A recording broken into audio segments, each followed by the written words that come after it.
Hola, ¿cómo están? Muy buenos días. Me da, como siempre, muchísimo gusto que nos acompañen. Hoy escucharemos a estos mexicanos que prácticamente de la noche a la mañana tuvieron que volver a empezar. Y además, sin planearlo y sin aliados. Son los mexicanos repatriados y un nuevo encuentro de Agenda Migrante. Y todavía incluso vas esposado en el avión. No hay dolor más grande para un padre que está separado de básicamente, me dieron la salida voluntaria, pero me deportaron. De que el sueño americano lo perdieron. Para mí es imposible encontrar un trabajo en México. Luego de escuchar a muchos mexicanos indocumentados en los Estados Unidos y de acercarlos con autoridades para darles apoyo en medio de su tan vulnerable situación, Agenda Migrante llegó a México. Este domingo, el encuentro fue con repatriados. Hombres y mujeres que sin planearlo ni desearlo han tenido que empezar una nueva vida en el país que antes los expulsó por la falta de oportunidades. No hay dolor más grande para un padre que estar separado de sus hijos. No hay dolor más grande que te criminalicen por el único delito que cometiste, que es haber ido a trabajar, el haber ido a buscar mejores oportunidades y que eso te haya costado la separación familiar. Están de regreso en México, pero aún aquí se sienten indocumentados. Las actas de nacimiento, credenciales de electores pedidas en Estados Unidos no son válidas aquí. Esto es terrible. Son gente que llega sin teléfono, son gente que no tiene para pagar internet, son gente que no tiene casa, son gente que no tiene un refugio, que no va a contar con un comprobante de domicilio, son gente que le van a llegar la ayuda por no tener un historial crediticio.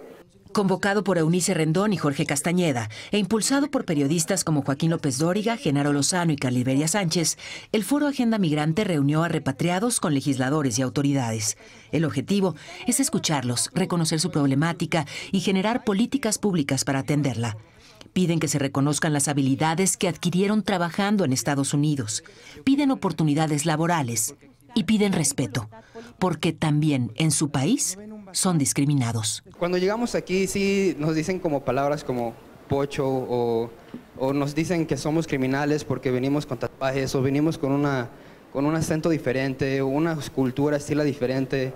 Ser chicano no es ser delincuente, ser chicano es ser mexicano también porque tenemos raíces de nuestros padres mexicanos, nuestros abuelos mexicanos. Que México los escuche y que sepan del dolor que ustedes han vivido y de lo tremendo que es llegar al que es su país y ser tratados como raro, ser tratados mal. Ya estuvo bueno de que los traten mal. Ya estuvo bueno y en México no les debe seguir pasando, no les puede seguir pasando. Parte de lo que ocurrió en Agenda Migrante ahora en la Ciudad de México, escuchando a quienes han sido repatriados. Y yo agradezco muchísimo tu presencia para seguir tocando estos temas tan importantes. Eunice Rendón, precisamente pues una de las convocantes a Agenda Migrante. Gracias por estar con nosotros. Y también hoy en el estudio, Janet Moreno, ella es abogada de migración del despacho Moreno Law. Gracias abogada por estar aquí. De entrada, Eunice, ¿cuál es la importancia de tener Agenda Migrante ahora en México y de escuchar a los repatriados? Pues mira, Paula, como pudimos ver este domingo, tuvimos ahí a muchos de los repatriados, tanto de la era de Trump como de Obama, con sus testimonios y con sus discursos, pudimos entender los retos que hay para un migrante a la hora, desde ser detenido, qué es lo que pasa en un centro de detención antes de regresar a México, todo el proceso de regreso que también tiene pues ciertas implicaciones y ciertos traumas que generan a veces en las personas, hasta su llegada a México, cómo es el proceso de llegada. Hemos visto distintas experiencias, gente que fue secuestrada a la hora de llegar a México, gente pues, que la pasó también difícil porque no tenía un familiar aquí, porque ya toda su familia estaba, sobre todo estos que vienen ahora en la era de Trump, gente que lleva 40 años en Estados Unidos y que de pronto le toca regresar y ya no tiene nada aquí. Es que exacto, no la ven venir, ¿no? Exactamente. Y en muchos casos es además una deportación en cuestión de horas.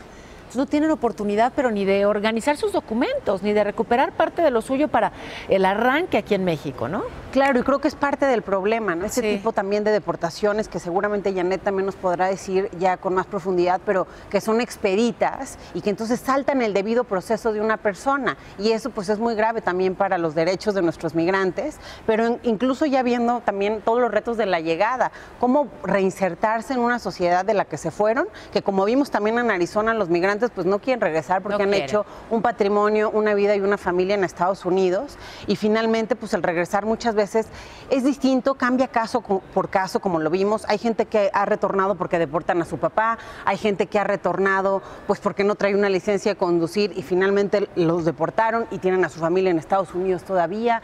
Entonces depende mucho de si es bilingüe la persona, si tiene o no familia acá, si tiene un lugar donde quedarse o no, si tiene certificados de lo que ha hecho en Estados Unidos, tanto laboral como educativamente. Todo esto influye en que una persona pueda readaptarse mejor o más fácil o no, ¿no? Sí, claro, cada caso es distinto, pero también es muy importante el que cuenten con asesoría legal. Abogada, preguntarte, Janet, tú que llevas pues tanto tiempo defendiendo a migrantes, ¿cuáles serían los nuevos consejos, las nuevas recomendaciones que les darías pues ante esta nueva realidad? Porque resulta que ahora las deportaciones pueden ser expeditas y en fin, ¿cómo prepararse ante la era Trump? Así es, creo que las reglas han cambiado definitivamente en materia de política de migración en Estados Unidos. El paso número 1 es la preparación, es adelantarse a esa posible deportación que puede haber en contra de nuestros paisanos. Lo que estamos haciendo mucho es educando a la comunidad y asistiéndolos en que busquen sus récords. Por ejemplo, una persona que ya tenía una orden de deportación previa, que ya había sido removido del país por un juez y que se quedó en Estados Unidos, pues esas deportaciones son finales, son órdenes finales que ahorita están siendo ejecutadas con mucha más rapidez. En esos casos, ¿qué le sugieres?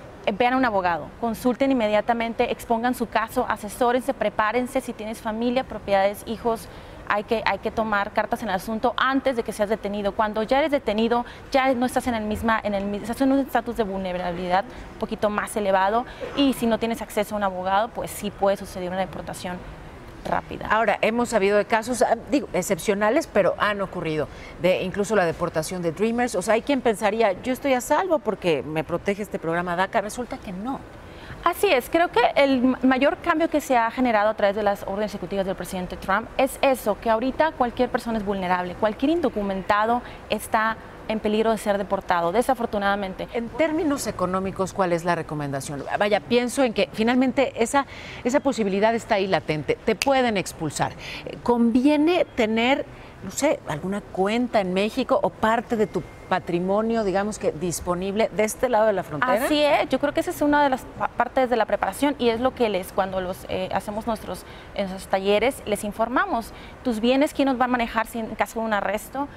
¿Quién va a tener acceso a tus cuentas bancarias? ¿Por qué? Porque hay que pagar una defensa legal. Desafortunadamente no existen demasiados organismos sin fines de lucro que puedan asistir tanta demanda de los migrantes. Entonces ustedes ya no se dan abasto, exactamente, ¿no? Y bueno, todos pueden pagar un abogado privado. En mi experiencia, lo que he estado viendo este último par de meses es apoyo bastante fuerte de los patrones. Los patrones vienen y ellos son los que pagan fianzas, los que nosotros nos conectamos con ellos, los que nos escriben las cartas, etcétera, para presentar entre el juez. Entonces es apoyo familiar y de patrones. Fíjate qué importante, porque lo comentábamos en su momento allá en Phoenix, Eunice, los patrones, los empresarios son quienes finalmente pues se han enriquecido del trabajo arduo de los mexicanos en los Estados Unidos, así que bueno, qué bien que en algunos casos estén ahora pues dando la cara y respaldándolos jurídicamente. Muchísimas gracias. A ti por la invitación, muchas gracias por el espacio. Por estar con nosotros. Eunice, gracias siempre, seguimos Muchas gracias. Gracias, Eunice Rendón, gracias, Janet Moreno.